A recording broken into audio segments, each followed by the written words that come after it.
Hi, everyone. I hope everybody's staying healthy, staying peaceful. Um, Today's talk is about the topic of liberal democracy, right? So far, we've looked at fascism, socialism, and theocracy. Today, we're doing liberal democracy. Now, first of all, that term liberal democracy has absolutely nothing to do with liberals and conservatives, like that way we think of it that way in America today. The liberal part just means open markets. It's classic liberalism. It just really means open markets. The government doesn't get involved with the economy very heavily. Another term for liberal markets would be laissez-faire. You guys probably remember hearing that when you were in high school, right? And then the democracy part assumes a couple things, right? It assumes an emphasis on individual freedom, representative government, not direct democracy, but representative government. We've talked about the difference between representative democracy, representative systems, and direct democracy in this class, but it refers to a representative system, and then also an emphasis on equality of opportunity, right? Those are kind of it's the premise of a liberal democracy. So again, open markets, individual freedom, representation, and equality of opportunity. Now, of course, right? One of the issues with this is, does this actually exist? In places, the most well-known supposed liberal democracies are Great Britain and the United States, right? France would be considered a liberal democracy. Spain would be another one, right? Italy, right? All of these countries, most of the industrialized world, Western European in particular, and North American. Canada would be another one, would be considered liberal democracies. Now, of course, right, the question we have to ask is, are they really actually what they say they are? In other words, in America, we say we value individual freedom, but are there any contradictions we can think of where that is very much violated? Just take a moment here and think about anything. Is there anything you guys can think of where our individual rights or individual liberties may be infringed upon? I mean, you could pick a number. Privacy isn't always upheld in the United States, right? Since 9/11, the right of protest, which is enshrined in our First Amendment, hasn't even remotely been always protected in this country. You can look at a number of examples throughout history where protests have been shut down by the government. Think like Kent State during Vietnam, think the civil rights movement, think about Occupy Wall Street, which was an anti-banking movement that popped up in 2011, 2012. The Tea Party, a more conservative movement, where the Obama administration went right after them and targeted them through the IRS. It goes on, right? Do we have proper representation? Is America truly a representative system?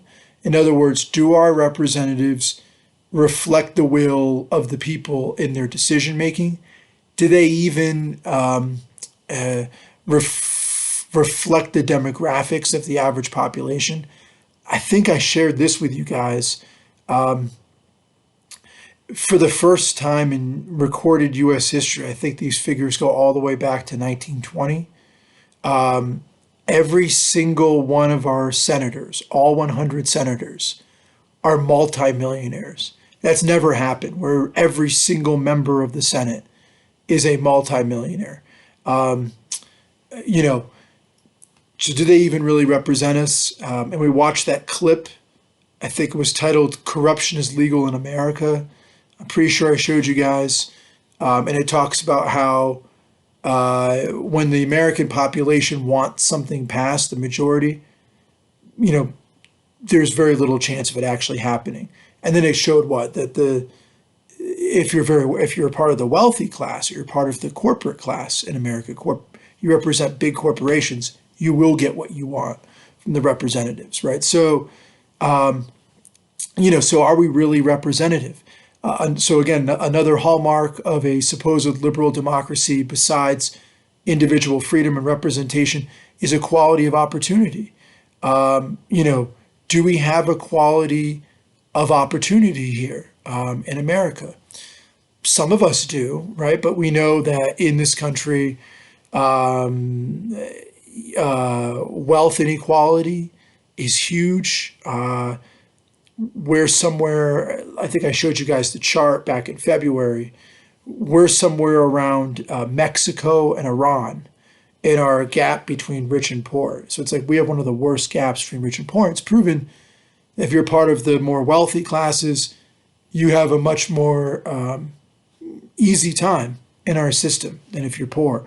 And I think we're seeing that right now in full display through this whole crisis with the coronavirus, right? You're seeing it's the poor that are really suffering the brunt of the mass layoffs, of the debt burden. Even those who are getting sick, right, are more likely to be lower income, right? So does equality of opportunity really fully exist here, right? That's another thing to consider. And finally, the last part of the pillars of a liberal democracy. So again, it's so far it's individual freedom, representation, right? A representative system, equality of opportunity, and the last one is open markets. So of course, a big part, or you could argue the pillar of a so-called liberal democracy, is basically a free market, and that can even be challenged. Does America really have free markets? I don't know, right? What's interesting is since World War II, right? It's been much easier. I mean, not even World War II. You go all the way back to the Gilded Age, the 1800s. Big corporations have routinely been able to gobble up a big chunk of the market, whether it's in banking, oil companies, pharmaceuticals, the healthcare industry, telecommunications, like cell phones, and all of that is dominated. Every industry is dominated by a handful of powerful corporations who have been able to use their wealth to translate that into political influence, buying off our representatives through campaign contributions and lobbying. Many times the CEOs of these companies actually become the politicians, and the politicians become the CEOs, and they move back and forth. It's, between the positions. And they get to write legislation that favors their corporations and locks out smaller competitors. So that's been a major issue. I mean, think about it, right? Look at the banking industry. Think Bank of America, Goldman Sachs, Citigroup. You look at oil, Texaco, Shell, ExxonMobil, British Petroleum. You look at retail. Walmart, right, has a near monopoly over the retail market. Amazon increasingly does, right? You look at the telecom, Comcast, Sprint, Verizon, right? All those companies don't necessarily stay there at all because of their market. What am I trying to say? Their market superiority. They stay there because in other words, they're not producing necessarily the best product at the best price, but they're able to buy political influence to keep themselves in that position of economic dominance. So, and then finally, is it even accurate to call what we have a democracy? We talked about in class how democracy, at least beginning with the Native American understanding, we looked at the Iroquois, and then we looked at the Athenian democracy in Greece, even though that was really far from a democracy. A woman couldn't participate, and there were slaves, and you had to be wealthy to participate. That's what we think of democracy means. The citizens directly participate in their system. we don't get to really participate, except for some of the states who have direct ballot initiatives. But besides that, there's, you gotta, is it really accurate to call it a democracy, right? So something to think about. Next class, we'll talk about challenges to the liberal democratic model, particularly from so-called populist challenges. And then we'll talk about, obviously, the challenges from this whole crisis with the coronavirus. You guys be well. So much peace to you. Take care.